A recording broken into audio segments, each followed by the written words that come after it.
Queridos irmãos e diletas irmãs, que possamos unir os nossos pensamentos e elevá-los a Deus.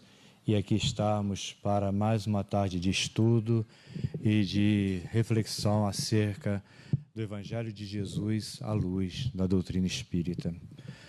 Queremos também aqui transmitir o abraço da Associação Espírita Fraternal a todos os irmãos, diretores, tarefeiros, frequentadores aqui desta casa abençoada, Caminheiros do Bem, Casa de Bittencourt Sampaio, que possamos ter uma reunião tranquila e que possamos receber a inspiração do alto para, da melhor forma, transmitir os frutos dos nossos estudos, tá? Hoje eu vou ler bastante, porque são muitos detalhes, são várias fontes de pesquisa, entre elas o Evangelho segundo o Espiritismo, o Livro dos Espíritos, Pensamento e Vida de Emmanuel e outros, muitos autores, tá? Então, para que eu não me perca, de vez em quando eu vou dar uma coladinha da minha apostila, tá? No meu resumo. São 9 folhas, mas são letras grandes, tá? Porque a gente que passa dos 60 a mais, a gente não vai botar uma letrinha muito pequenininha não, tá? Senão a gente fica com dor no braço. Vai, volta, tira óculos, bota óculos. Enfim. Meu primo está falando para eu levantar o microfone. Vamos lá. Melhorou? Tá bom. É que eu estou começando agora e a gente às vezes fica meio desacostumado, meio desambientado, né, primo? Isso aí. Bom, gente, o título do nosso estudo é As Perguntas que Jesus Fez. Logicamente que aqui a gente não tem a pretensão de falar todas as perguntas, porque se a gente for visitar, né, o Novo Testamento, Jesus fez muitas perguntas. Então a gente selecionou algumas e vamos tentar passar para vocês da melhor forma possível. E antes de mergulharmos nas perguntas que Jesus fez, nós precisamos, né, entender, na questão 625 de O Livro dos Espíritos, qual o tipo mais perfeito que Deus tem oferecido ao homem para servir de modelo e guia. Esse detalhe, desse advérbio, né, de intensidade mais perfeito, nos leva a refletir na escala espírita, onde que Kardec didaticamente pegou os espíritos, agrupou esses espíritos em 3 ordens que se dividem em classes, e lá nós temos, né, os espíritos imperfeitos, nós temos os bons espíritos e nós temos a ordem de espíritos puros. Enquanto a gente lê mais perfeito, a gente entende que esse espírito está lá nessa ordem de espírito puro. Por quê? Se tirar o mais, qual é o tipo perfeito que Deus tem dado ao homem para servir de modelo e guia? Podemos falar Maria de Nazaré, João Evangelista, Francisco de Assis, que futuramente, né, João reencarnou como ele, e assim sucessivamente. Mas o mais perfeito, a espiritualidade respondeu a resposta mais curta: Jesus. Então a gente precisa entender o que é ser modelo, já que nós vamos modelar a Jesus para a nossa vida. O que é modelo? Aí a gente vê, né, um artista que vai, aí tem Mirna aí que é artista, né, que ela vai reproduzir uma tela, ela vai olhar uma floresta, um jardim, né, uma natureza, uma pessoa, e ali vai transmitir aquilo para a tela. Então tem que ter aquele modelo, tá? Então entender Jesus como modelo é seguir os seus exemplos. Mas a gente pode dizer, né, que Jesus, porque está naquela ordem de espírito superior, está muito longe, né, de alcançá-lo. Então a gente pode fazer algumas perguntas. O que Jesus faria no meu lugar se estivesse vivenciando aquela situação, muitas vezes conflitantes em nossa mente? Como ele agiria? O que ele faria? Ou o que ele não faria no meu lugar? E guia. Geralmente guia é aquela pessoa que tem, né, já conhecimento de uma determinada localidade, de um determinado caminho, Hoje em dia a gente tem o GPS. Você jogou o endereço lá no GPS, ele já dá todas as coordenadas. A distância, onde que deve entrar, onde que não deve entrar, como deve sair, enfim. E quando se faz uma viagem a um lugar desconhecido, geralmente se contrata um guia, porque esse guia vai levar a pessoa a um caminho seguro, livre de qualquer cilada. E quando a gente entende que Jesus é o guia da humanidade, é porque ele mesmo falou: eu sou o caminho, a verdade e a vida. Por ele ter caminhado todos os caminhos, ele conhece de antemão qual é o caminho mais saudável que podemos seguir e qual é o caminho que não é recomendado. Então, Jesus é o nosso modelo, o nosso guia, conforme orientou a espiritualidade. Aí, uma pergunta, né? Como usar Jesus usava essas perguntas como uma ferramenta pedagógica, uma ferramenta para nos ensinar, para que a gente desenvolvesse, ampliasse o nosso estado moral e espiritual, tá? Em vez de oferecer resposta, ele, Jesus, frequentemente fazia pergunta. Essas perguntas eram capazes de despertar a nossa consciência, nos levar a uma reflexão profunda e promover dentro de nós o autoconhecimento. Ao invés da gente ficar olhando para fora, a gente fazer um olhar introspectivo, olhar para dentro de nós e buscar aquilo que nós precisamos, né, entender, compreender e desenvolver. Então, quais são as funções das perguntas no ensino de Jesus? Quais são essas funções? Primeiro, estímulo à reflexão interior, nos levar a olhar para dentro de nós. Repetimos, reconhecer nossas emoções, nossas crenças e as nossas contradições. Porque, de repente, a gente está dentro de uma caixa e a gente não tem olhar para fora dessa caixa. A gente só enxerga as coisas com os nossos conteúdos. E se, de repente, aqueles conteúdos não são saudáveis, a gente continua olhando o mundo com óculos de sol, com óculos escuro, e vamos enxergar em tudo sombra, em tudo dor, em tudo desconfiamos. Olha a pergunta que ele fez, né? Por que reparas tu no cisco que está no olho do teu irmão e não enxerga as traves que estão nos teus olhos? Isso está em Mateus, no capítulo 7, no versículo 3. E o que Jesus quis fazer com isso, né? É convidar a pessoa, nos convidar à autocrítica. Porque a gente, se falar da vida dos outros, a gente pode dar um currículo completo. Mas, de repente, a gente está enxergando naquele irmão os nossos conteúdos.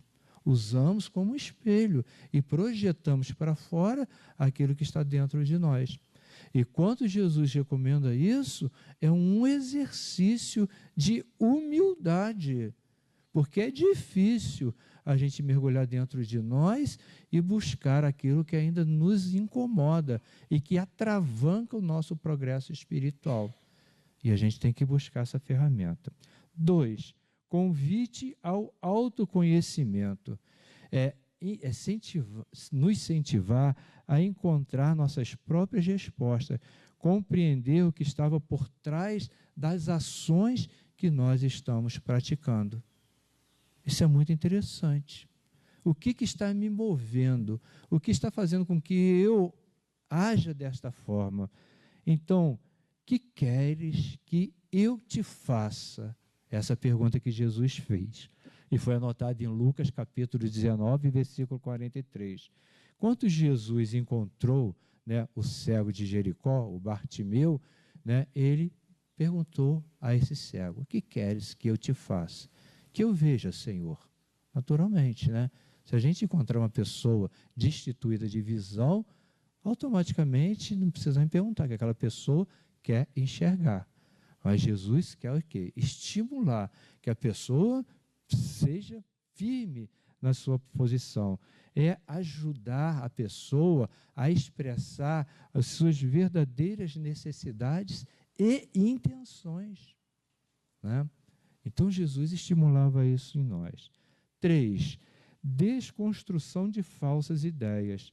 Perguntas muitas vezes desafiavam as normas da sociedade, da religião, da época, abrindo caminho para uma visão mais dilatada, uma consciência mais ampla, mais espiritualizada da coisa.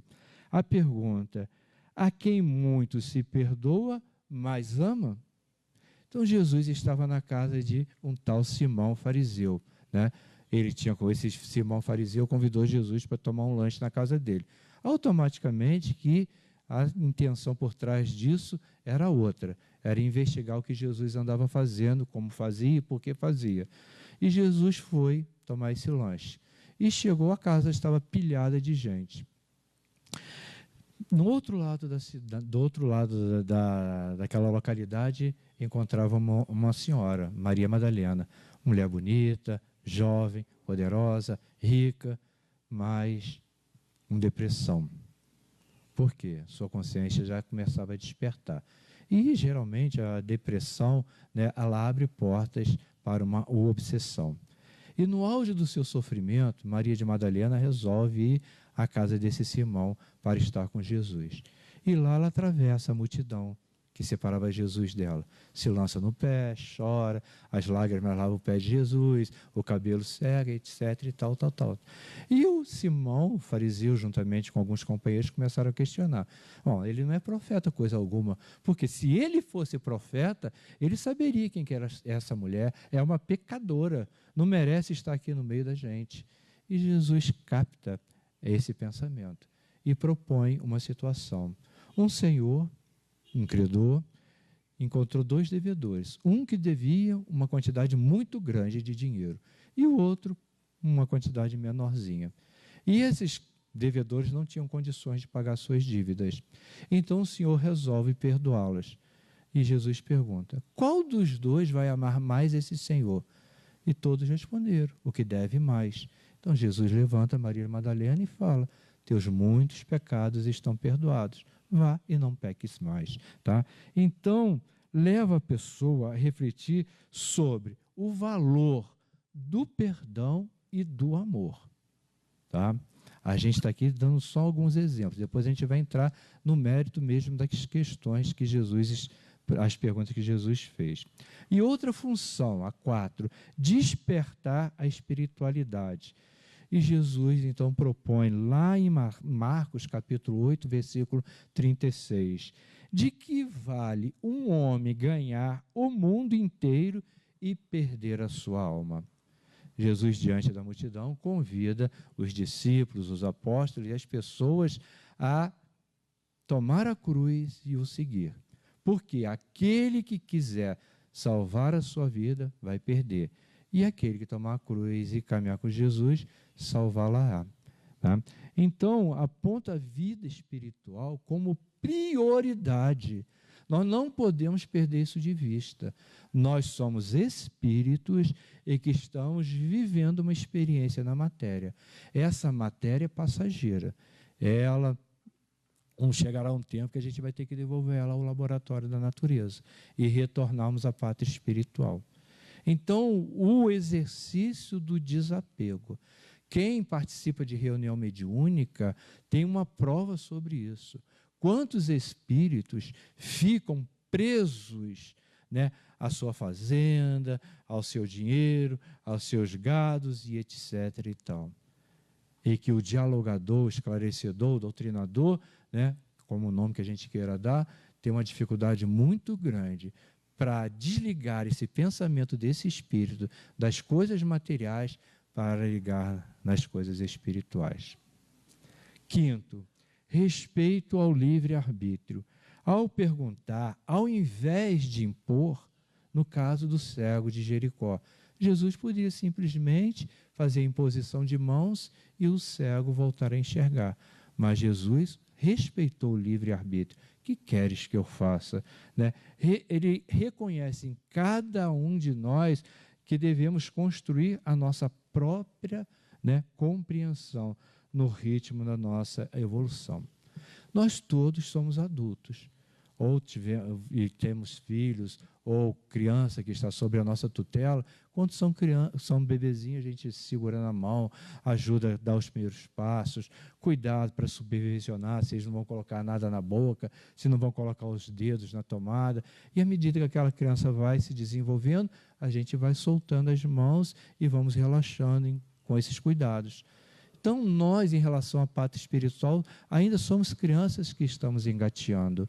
Precisamos de uma orientação para que a gente possa caminhar com mais decisão e que a gente não caia nas ciladas que a gente encontra no dia a dia. Por que Jesus, que conhecia todas as respostas, ele fazia perguntas? Então, Jesus fazia perguntas, né, mesmo conhecendo as respostas, porque era um método pedagógico que ele usava. Vamos pensar numa sala de aula, o professor diante de uma sua classe, uma sabatina fazendo perguntas às crianças. Será que o professor desconhece, né, a resposta? Evidentemente que não. Faz pergunta para aguçar a sensibilidade das crianças, estimular na criança o desenvolvimento intelectual, fazer com que as crianças pensem.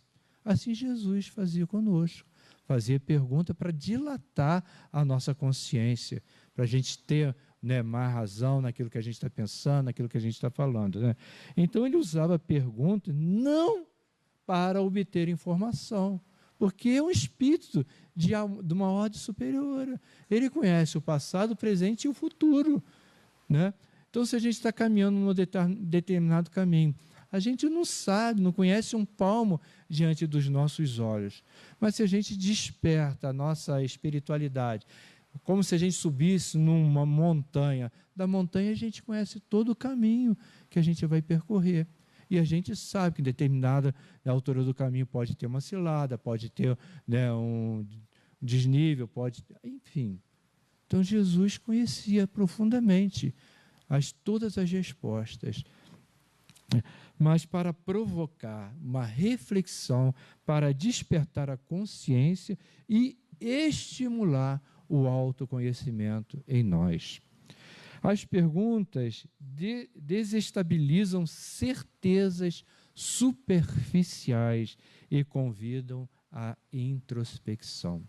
Bom, antes de ser espírita, eu já fui de outra denominação religiosa. Então, tudo que as pessoas falavam, eu acreditava e dizia amém. Por quê?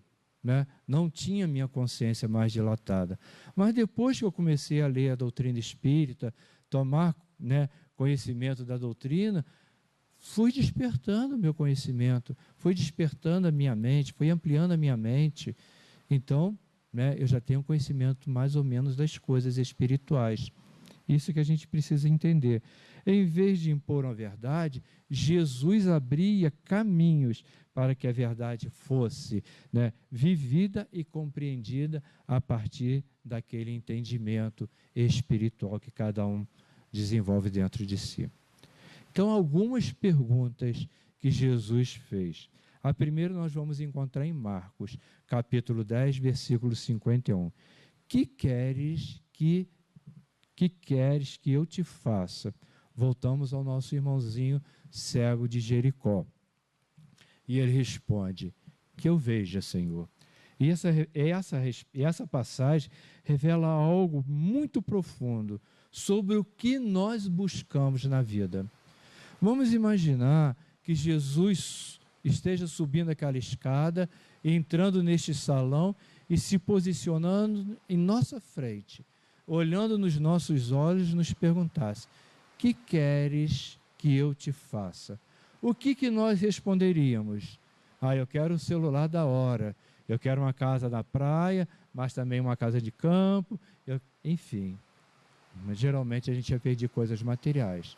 E quando ele estava diante da pessoa cega, né, logicamente que ele já sabia que a pessoa queria enxergar. Né? Por quê? O que adianta? Eu quero um camelo novo. Eu quero uma casa, eu quero cabeças de gado, etc. e tal. Né? Mas como cuidar de tudo isso se ele não tinha a visão? Então, naquele momento, a coisa mais importante para o cego Jericó, o cego Bartimeu, era enxergar. Então, Jesus não impôs a ajuda, ele perguntou, deixou a decisão nas mãos do cego. Isso o quê?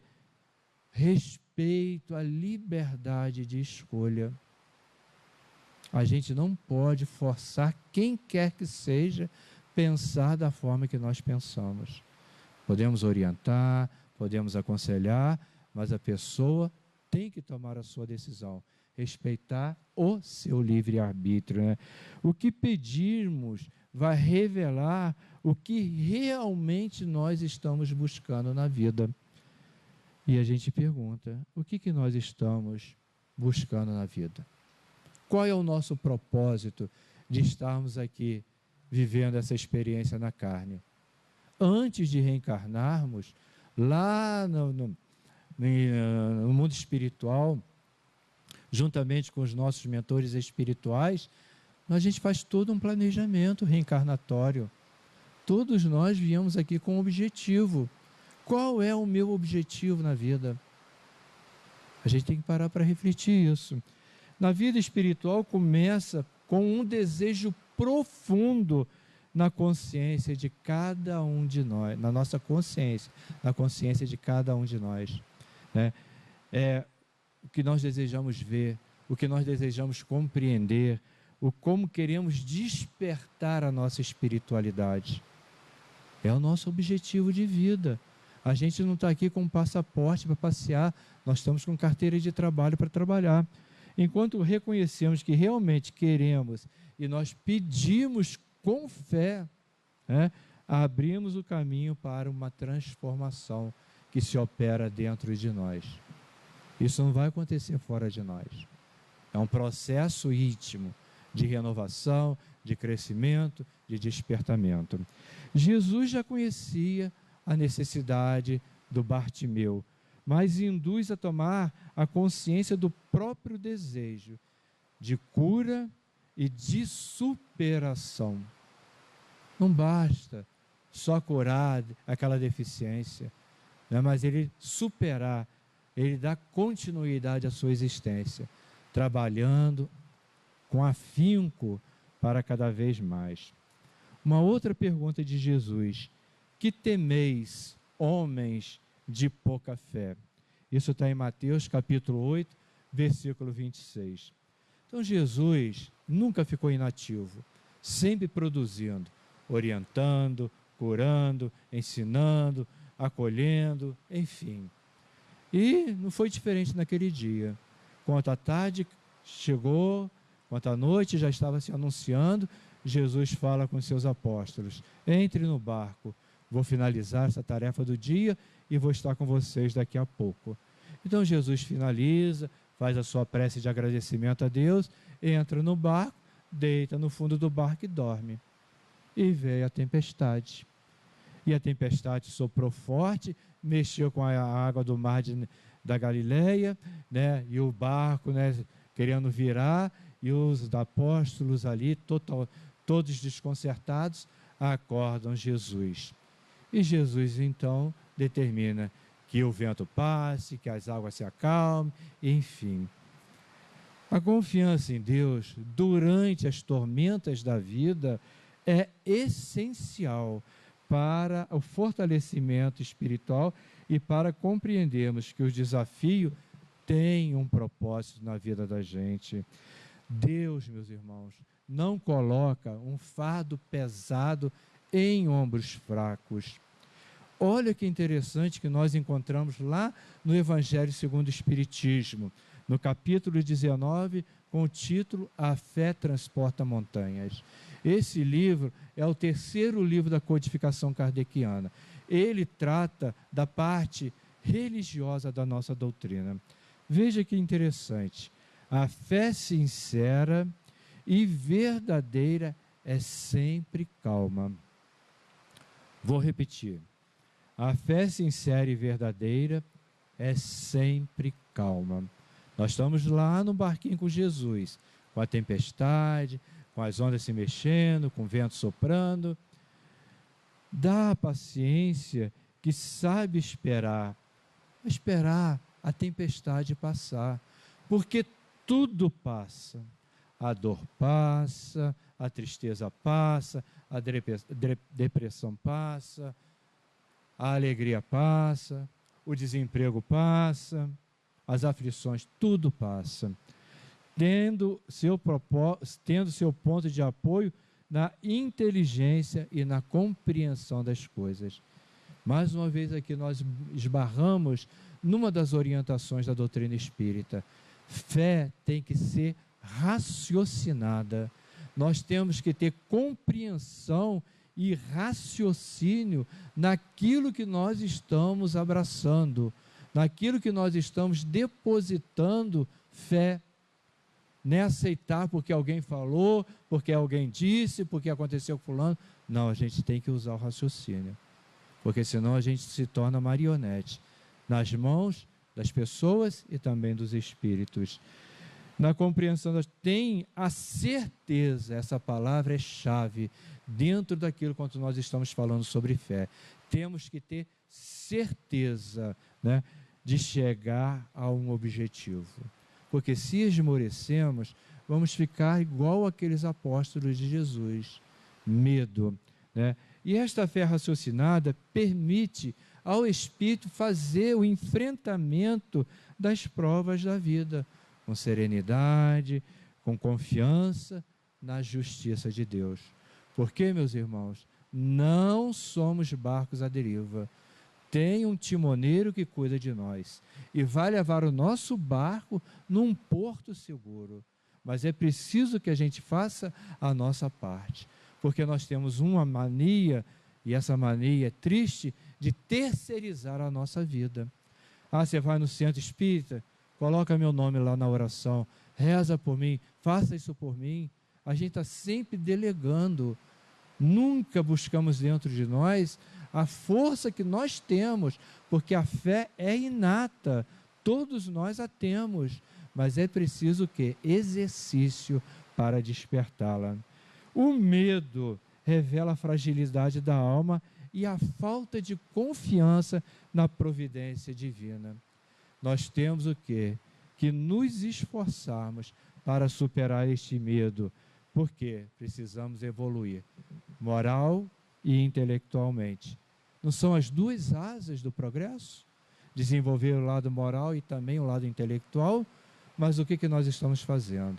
A nossa intelectualidade está muito lá na frente e nós estamos descuidando, fazendo vistas grossas para despertar o nosso lado moral. E até quando isso vai acontecer? Por isso vem esses abalos, vez que outra, para dar uma sacudidela em nós, para despertar em nós aquela fé que está adormecida e que ela precisa acordar. O medo muitas vezes vai intensificar as influências dos espíritos perturbadores que não querem a nossa felicidade. Questão 459. Influencia os espíritos em nossos pensamentos, em nossos atos da vida? Muito mais do que nós podemos imaginar. Muitas vezes eles vos dirigem, a gente nem sabe disso. Mas quando o Espírito começa a nos dirigir, precisamos abrir os olhos, porque o Espírito superior orienta e nos deixa a liberdade de escolha. Já o Espírito inferior não. Ele exige que a gente siga aquilo que eles estão determinando. Precisamos passar pelo filtro. Isso é bom para mim? Isso é bom para a pessoa? Isso não vai prejudicar quem quer que seja? O medo pode ser compreendido como uma oportunidade de crescimento espiritual, do despertar da fé, a coragem e a confiança na misericórdia de Deus. Se aquelas pessoas no barco que estavam oscilando diante da tempestade, se ele se mantivesse firme, ele estaria o quê? Fortalecendo a sua fé. Tem uma história contada né, naquele videozinho do Chico Xavier, Pinga Fogo, que diz que Chico Xavier estava no avião e o avião estava em pane, né? E as pessoas assustadas que o avião ia cair, que eles iam morrer, e todos começaram a apavorar que vão morrer, vão morrer, vão morrer, e Chico Xavier entrou na sintonia. Ah, que vamos morrer, que vale-me Deus, que vale Maria, que vale não sei o que. E as pessoas, veja, Chico Xavier, que é um espírita, está pedindo que a gente vai morrer, então a gente vai morrer mesmo. Aí quer dizer, a coisa piorou mais ainda. E parece Emmanuel, pergunta a Chico, o que está acontecendo? O senhor não está percebendo? O avião vai cair, a gente vai morrer. Então morra com a educação, cale a boca que você está perturbando as pessoas. Então ele entrou em estado de prece, acalmou, abrandou o medo, etc. e tal. O medo é contagiante. Lembram da catástrofe de 2011? Depois daquela noite, que quando a gente acordou, a gente sabia o que estava acontecendo, a cidade estava de pernas para o ar, e de repente alguém gritou que uma barreira, né, irrompeu lá em Conselheiro, que ia inundar toda a Nova Friburgo. E todo mundo, sem colocar os pensamentos em dia, começou a ficar assustado, correndo morro acima. Por quê? A gente se deixa contaminar. Quem dizes que eu sou? É uma outra pergunta de Jesus. Mateus, capítulo 16, versículo 15. Será que Jesus não sabia quem que era ele? Por que ele fez essa pergunta? Ah, tu és Elias, tu és Moisés, tu és um dos profetas, e Pedro, tu és o Cristo, Filho de Deus vivo. Será que Jesus não sabia disso? Então, no capítulo 4 do Evangelho segundo o Espiritismo, ninguém pode ver o reino de Deus se não nascer de novo, fala justamente sobre isso, sobre a reencarnação. Mas só que a gente aqui não está investigando a reencarnação, nós estamos investigando as perguntas que Jesus fez. E lá na frente, lá atrás, melhor dizendo, a gente viu que Jesus é modelo e guia da humanidade. E quando nós esbarramos com esta pergunta, a gente vai lá no Livro dos Espíritos, questão 886. Né? Qual o verdadeiro sentido da caridade como entendia Jesus? Benevolência para com todos. E essa benevolência ela vai se desenrolando num pergaminho interminável. É bondade, é compreensão, é amorosidade, é paz, é isso e aquilo. Indulgência para as imperfeições alheias. Porque nós precisamos de indulgência. Somos espíritos imperfeitos. Então, por que não sermos indulgentes com as pessoas? Perdoar as ofensas. Quantas vezes? 7? Não. 70 vezes 7 vezes. Então, é a proposta da caridade, como a entendia Jesus. E a gente precisa exercitar isso. Né? Dar comida, dar esmola, excelente. Mas a gente também tem que fazer uma caridade moral. Primeiro conosco mesmo, porque também nós somos filhos de Deus e somos espíritos imperfeitos. E precisamos o quê? Ter indulgência para com as nossas imperfeições. Muitas vezes a gente erra e a gente cria aquele estado, né, de irritabilidade dentro de nós. E a gente se martiriza. Eu errei, eu não deveria ter errado, eu já não estou mais... Não, meus irmãos, nós somos humanos. Se a gente fosse espírito perfeito, a gente não precisava estar aqui no mundo terra. Queres ser curado? João capítulo 5, versículo 6.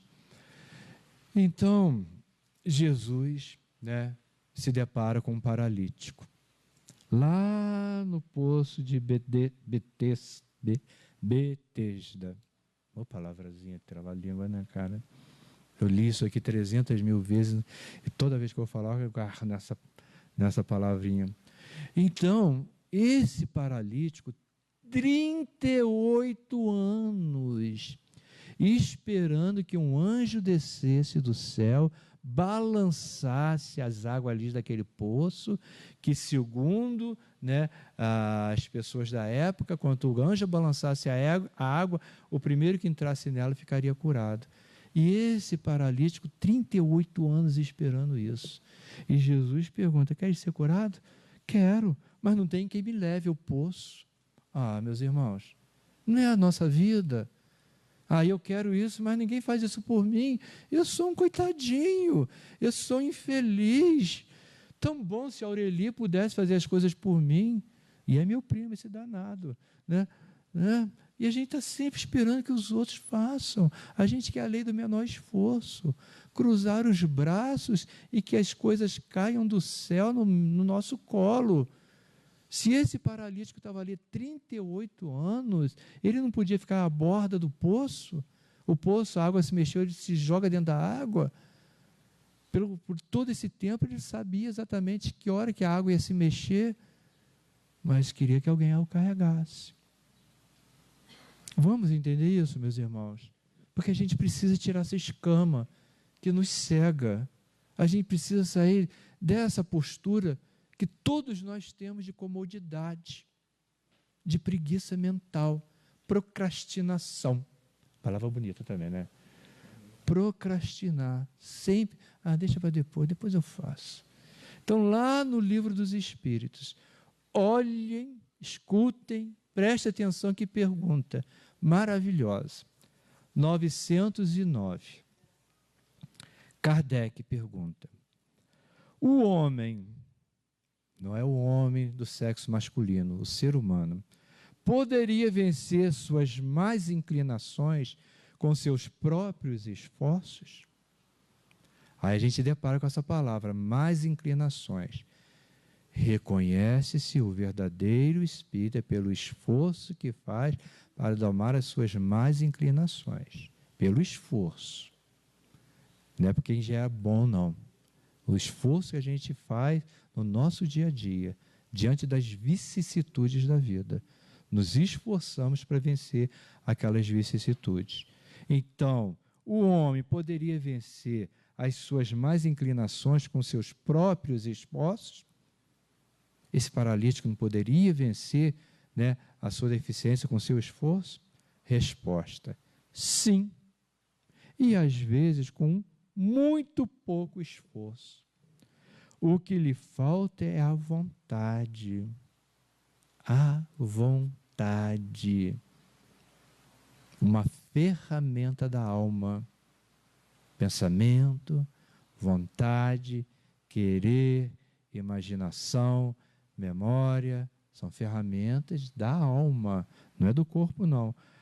Como são poucos que se esforçam, porque é muito mais fácil terceirizar a nossa vida, deixar a nossa vida na mão dos médicos.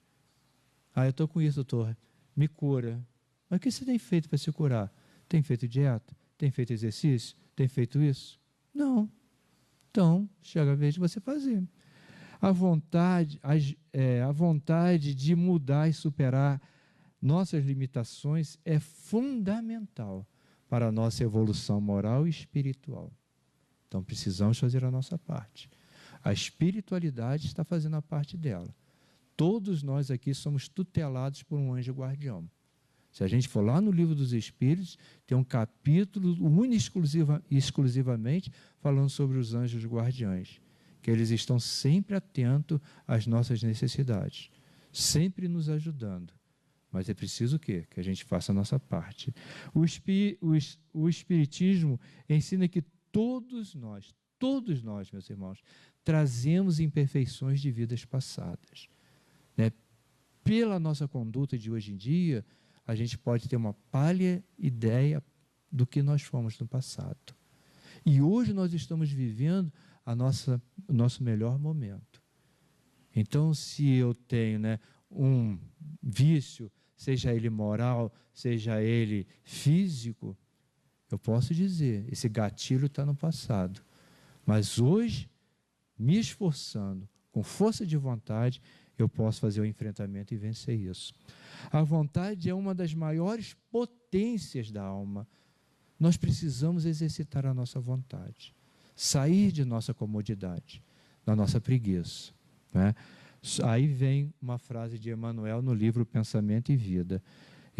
Foi psicografado por Chico Xavier. Só a vontade é suficientemente forte para sustentar a harmonia do espírito. Isso é lindo, né, meus irmãos? Só a vontade é suficientemente forte para sustentar a harmonia do espírito. E o que é esta harmonia? harmonizar corpo, mente e espírito. Quando a gente conseguir estruturar e, num amálgama, fazer a harmonização entre o corpo, entre a mente e entre espírito, a gente vai alavancar a nossa reencarnação. É uma oportunidade que todos nós estamos tendo de nos melhorarmos nessa vida. E exercitar o nosso livre-arbítrio para sermos melhores a cada instante. Ninguém, logicamente, vai deitar pecador e no dia seguinte vai acordar uma Madre Teresa de Calcutá. Que benção, não é que seria isso, né? Eu estou doido para reencarnar no mundo superior. Estou me esforçando, né? Será que daqui a 1000 reencarnações eu consigo? Eu tenho que fazer o meu esforço, tem que começar agora, né? Aí vem uma pergunta agora. Jesus já no plano espiritual, já tinha desencarnado. Saulo, Saulo, por que me persegues? Lá nos Atos dos Apóstolos, no capítulo 9. E a contextualização disso a gente já sabe, né? Saulo, ele é extremista, né? Ele doava a vida dele pelos extremos. Ele não era morno, né? Não é morno como a maioria de nós é. Ele não era extremo. Quando ele estava lá abraçado à lei hebraica, na lei de Moisés, ele deu a vida pela lei mosaica. Depois que ele abraçou o cristianismo, deu a vida pelo cristianismo. Então ele se entregava de corpo e alma. Não era morno, né? Que, segundo a orientação da espiritualidade, a pior coisa que existe é a gente ser morno, né? Ah, tá bom, tá certo. Ah, depois eu faço essas coisas. Sermos mornos diante da vida, está em cima do muro. Né? Então, o convite é porque para autoanálise, para mergulharmos dentro de nós, meus irmãos. É fundamental para o progresso moral e espiritual. E cada um de nós é responsável pela sua própria evolução. Varley não pode evoluir por mim, eu não posso evoluir por Laura, e assim sucessivamente. Cada um de nós tem que fazer o seu dever de casa. Se a gente, durante a noite, né, pensarmos, refletirmos, né, exercitar esse nosso lado, com certeza as informações vão chegando. Qual é o meu objetivo de vida? Qual é o meu dharma na vida? Por que eu estou aqui? Fui jogado aqui de paraquedas? Não, tem um objetivo. E eu tenho que encontrar esse objetivo, né? E todos nós carregamos essas imperfeições do passado. Mas temos o quê? Poder de vontade e consciência para mudar. É só a gente buscar isso, né? Aí uma outra pergunta que Jesus fez. Qual desses três foi o próximo? Lucas, capítulo 10, versículo 36. Então, Jesus estava ali, de repente apareceu um doutor da lei e perguntou a Jesus, o que eu faço para eu entrar no reino de Deus, eu ganhar a vida eterna, enfim, questionando Jesus. Doutor da lei, né? Logicamente que ele já sabia que ele faria, né? E Jesus pergunta, o que está escrito? Como leis? Porque a gente pode ler uma coisa e interpretar de outra maneira, né? Mas como a gente está lendo as escrituras, né? Ah, mas Deus sobre todas as coisas e o próximo gosta de mim. Ah, é isso aí, está certo, vai e faz isso. Mas quem é meu próximo?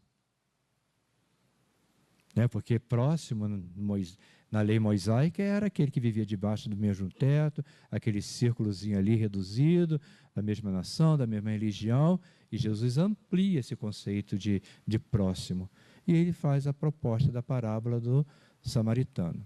Um homem descia de Jerusalém para Jericó. No meio do caminho foi assaltado. O cara podia assaltar e ir embora. Não, mas espancou o homem, deixou ele caído ali, ferido, quase desencarnando. Aí passa, né, o sacerdote.